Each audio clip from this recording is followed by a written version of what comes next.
Jamaica, make we do the right thing. Make we live good today for a better tomorrow. Talk it out. Don't fight it out. The time by the Ministry of National Security is 6:30.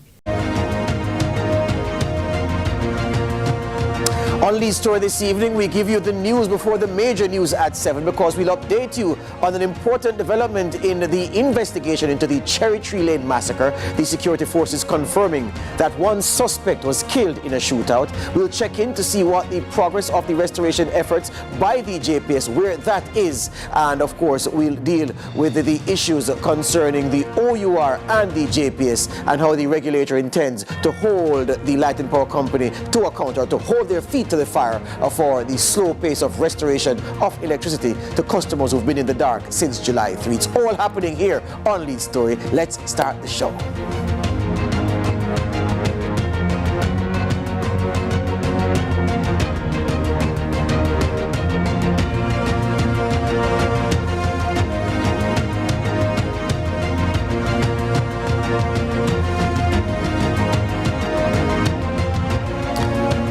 Welcome to Lead Story here on CVM TV. The news just coming to hand is that one of the suspects in the Cherry Tree Lane massacre has been shot and killed by members of the security forces during what is being reported to be a confrontation between the suspect and the security forces in Osborne Store in Clarendon. Recall that only earlier today, sections of Clarendon were placed under state of public emergency, and hours after that declaration by the Prime Minister at a press conference at Jamaica House, we heard that intelligence led members of the security forces to a place in Osborne Store in Clarendon, where we understand that a shootout ensued between one of the suspected triggermen of a Sunday's massacre of 8 people. And when the shooting subsided, the suspect was found dead. The police are reporting, they published a picture of the suspect, a young man. We'll hope to show you his picture before the show is over, and also to read for you excerpts of that statement sent by the security forces consequent upon today's operation. So we'll leave that for the tail end of the show today. What is true is that we're going to speak with the Minister of Science, Energy and Telecommunications. Transport is also under his thumb. Daryl Vaz, the man who is now keen on getting answers from the JPS about the restoration efforts in light of the fact that 42 days after the passage of Hurricane Beryl, there are still thousands of Jamaicans, from the last count, over 10,000 Jamaicans, still without power in St. Elizabeth, parts of Westmoreland, rural St. Andrew, we are being told.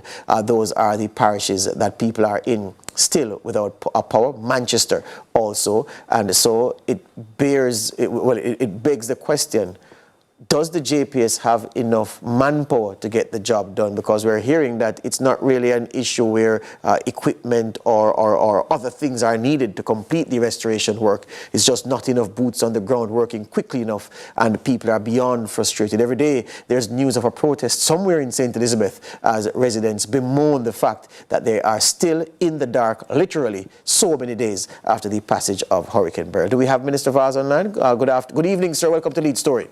Good evening, sir. How are you and your listeners? And my viewers, we're all good here, sir, and we thank you for making time to speak with us this evening. What can you say insofar as the latest update you've received from the JPS about their process of restoring power to Jamaicans left in the dark since Beryl passed? So I have not gotten an update since my letter that I wrote to them requesting a schedule. The bottom line, George, is that you have a situation where the 12th of August was the cutoff time for all areas outside of parts of St. Elizabeth. And the information that is coming to me from members of Parliament on both sides of the House and also citizens across Jamaica is there are still many areas outside of St. Elizabeth that are having restoration problems. And this is troubling because the fact is that we were committed that August 12th would have been it. We are also told that August 31st is a new timeline for parts of St. Elizabeth. I've also asked JPS and the OUR to have a comprehensive list of the areas the communities, the amount of customers that are out of light, and when they are due to be restored. Because you cannot say 31st is the outside date and don't tell people when they can expect so that they can make their own plans and decisions according to restoration. Hold the point right there, Minister. Hold the point right there. Let me just take a quick break and come right back and hear more from you. Daryl Vaz, the Energy Minister, talking about the communication with the JPS about the restoration efforts. People still in the dark 42 days after the passage of Hurricane Beryl.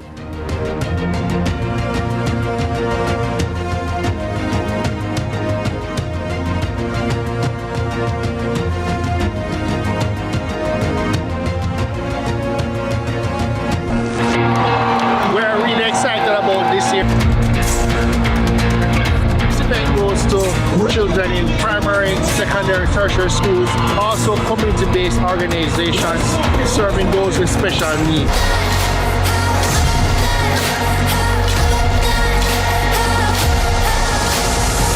And we hope to see everybody in 2024. What's your story? What's your sign? Who dreamers? Don't care what other people say. We're doing this in our own way. We come alive. We come alive. We come alive. We're doing this in our own way. We come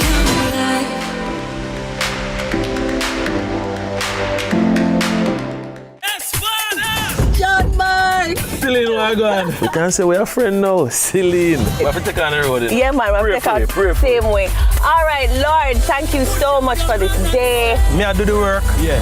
And the people them accept it. Clarendon, Mandeville. But now we get to go into the inner city of Kingston. I can't wait to learn more as we go across Jamaica into different churches to understand what they do.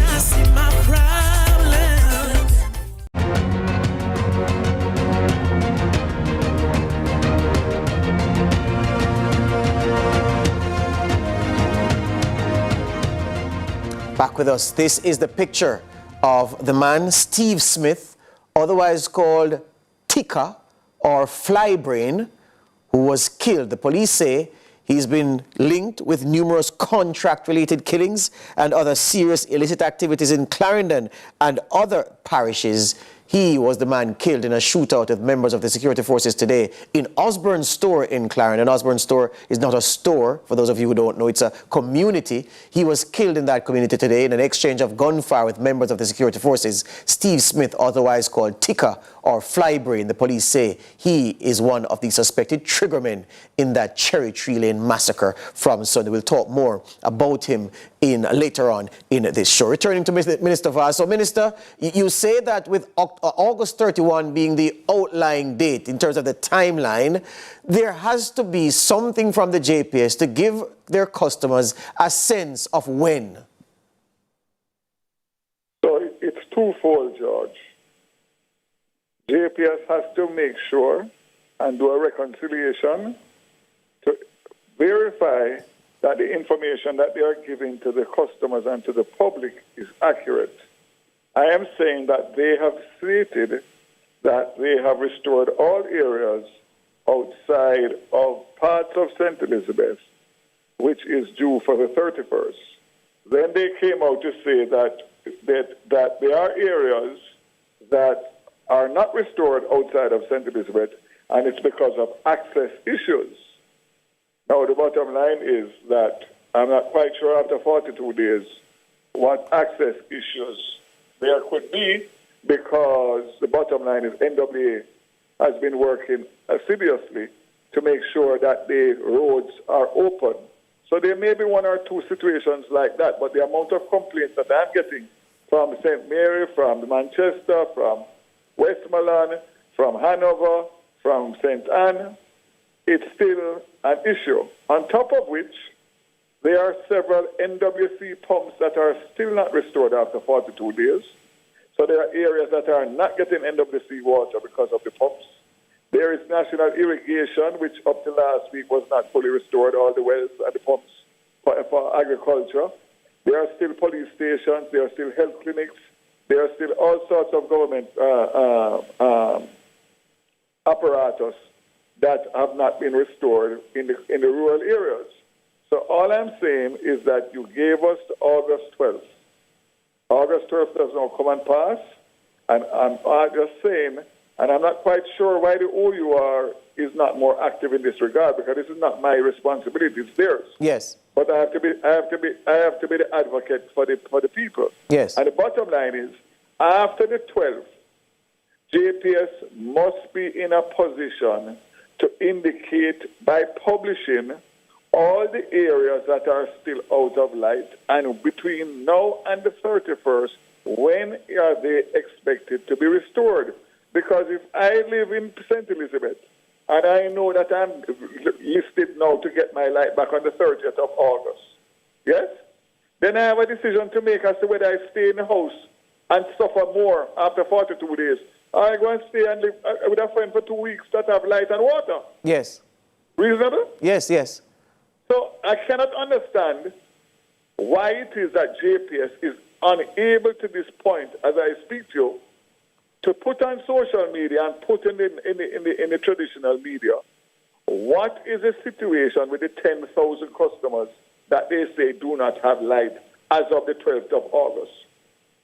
Yes? Yes. And I keep saying, I'm not interested in percentages. 98% don't help me. The only percent that helps me is 100%.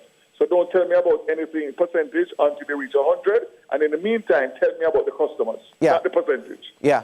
You know, Minister, this whole episode brings into sharp focus the ability of the JPS to respond in the event of a disaster as Beryl was. And I know various aspects of it are not a minister's responsibility. They're the responsibility of the regulator. But surely, from where you sit, you've realized that this stress test of the JPS's response mechanism occasioned by Beryl, a lot more improvement is needed going forward.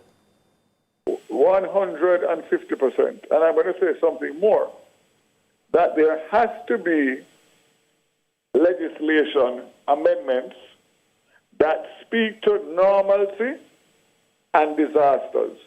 Because when a disaster arises, everybody looks to the government. Yes?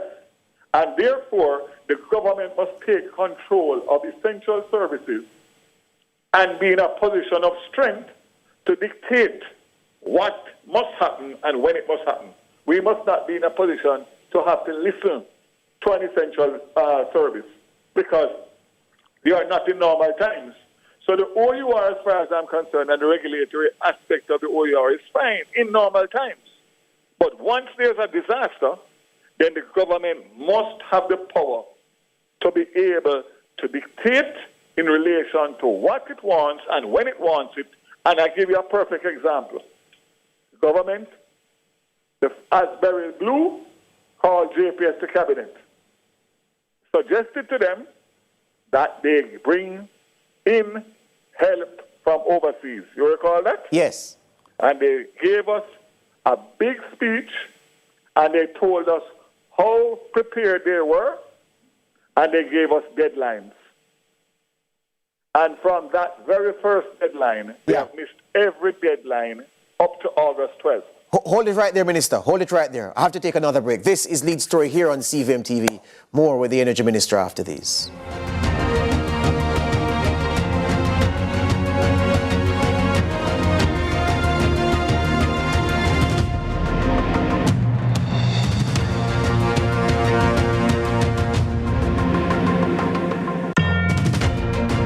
No more fear of missing out. CVM TV News is on YouTube.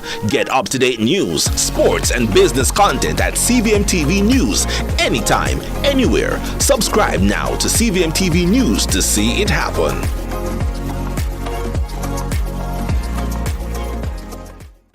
On this week's episode of Cooking with Love, And this your girl Florence Eluche from Haiti.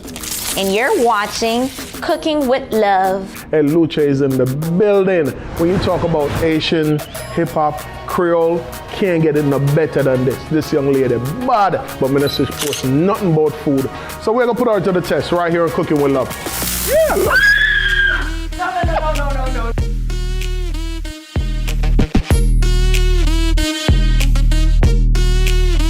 Cooking with Love crazy.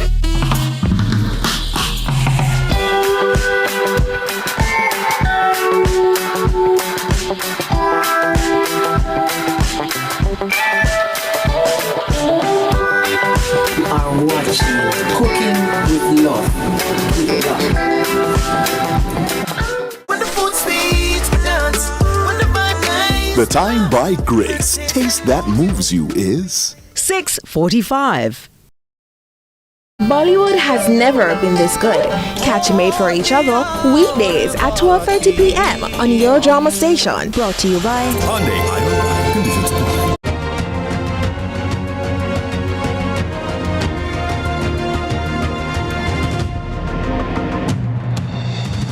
The Energy Minister, Daryl Vaz, says the government will have to give itself more powers to handle matters concerning the JPS during times of disaster, even as he admits that the role played by the regulator, the Office of Utilities Regulation, OUR, is fine under normal times, and the degree of separation between the government, i.e. the Minister of Energy, and the affairs of JPS, that degree of separation is acceptable in normal times. But he says in times of disaster, when everybody is beating down the door of the government, asking them, why is my light not reconnected days after the disaster? He says that is cause enough for legislative changes to be made to give the government a more direct hand where the JPS's work to restore power is concerned. Did I quote you correctly? Did I sum up correctly the essence of what you're saying, Minister?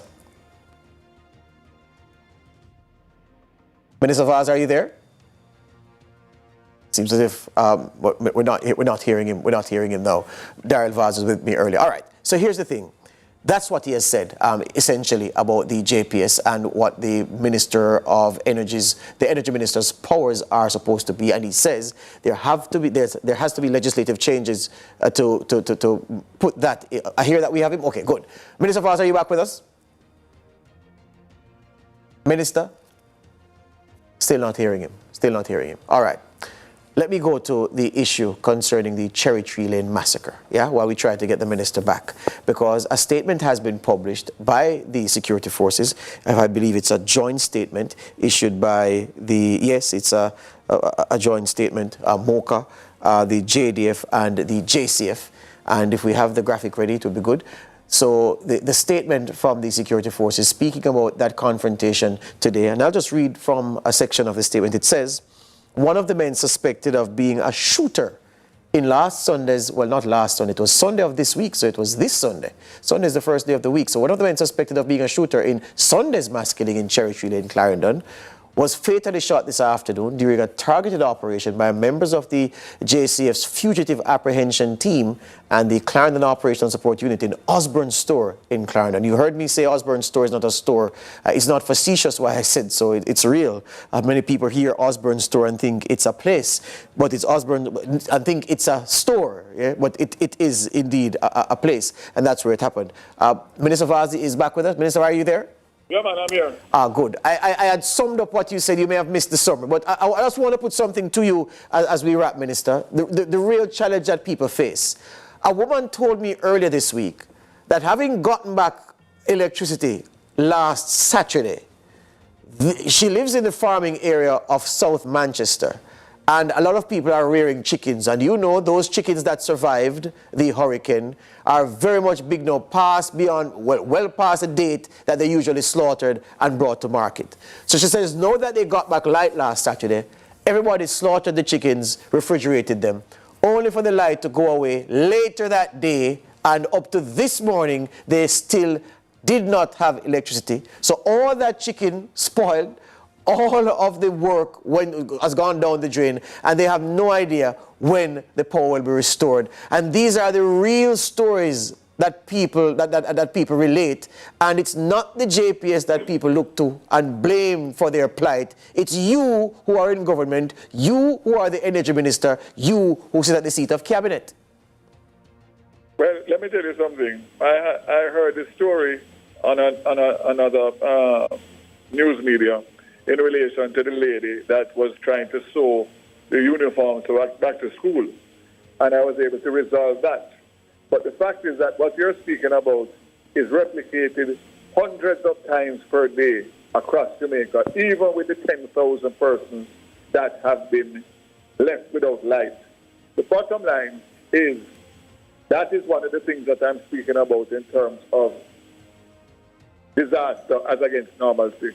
Because to me, JPS should be responsible and claims should be made on them to pay every one of those persons who have lost their livelihood because of the inefficiency of JPS. Right?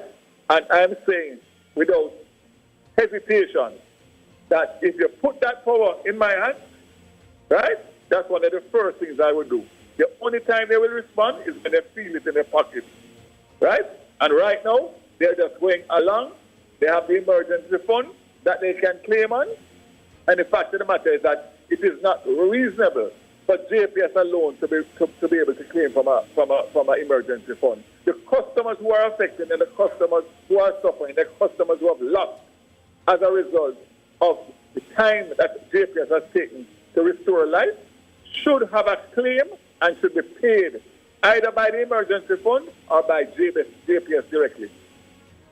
Hear you on that. And bear in mind that the funds for that emergency fund comes from the paying customers every month. Yeah. Yeah.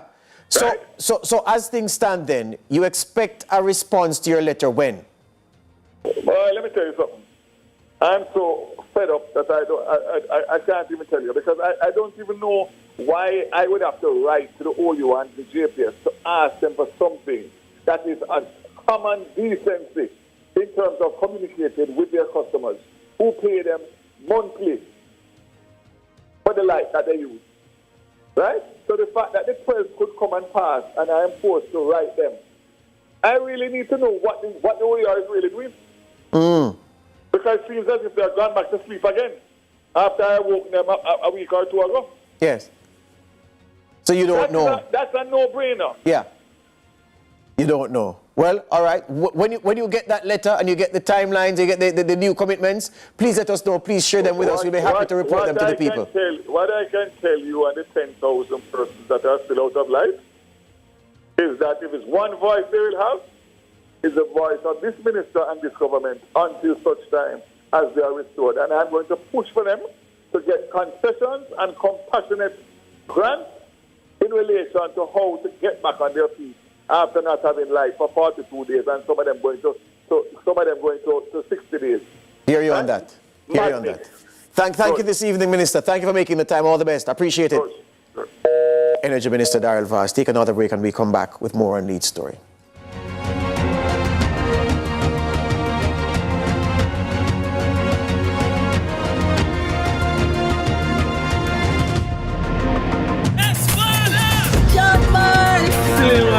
We can't say we're a friend now, Celine. We have to take on the road. Yeah, man, we have to take out the same way.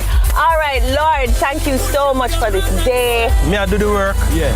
And the people them accept it. Clarendon, Mandeville. But now we get to go into the inner city of Kingston. I can't wait to learn more as we go across Jamaica into different churches to understand what they do. What's your story? What's your sign? Who dreamers? Don't care what other people say.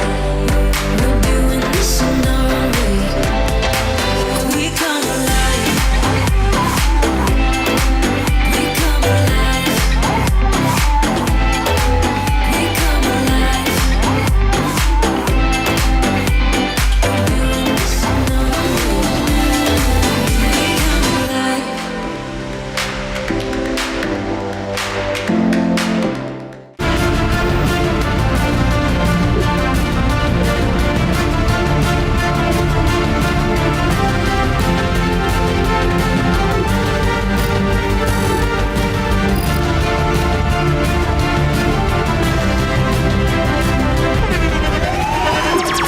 the internationally acclaimed On Stage with Winfred Williams. At a new time, Saturdays at 8 p.m. on CVM TV. So much more than entertainment.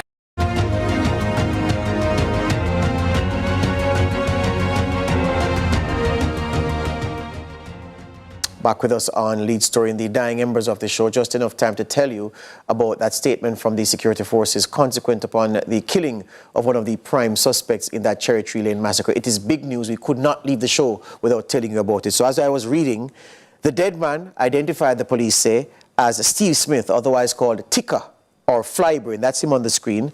And he's suspected, the release says, of being involved in numerous contract-related killings and other serious and illicit activities in Clarendon and other parishes.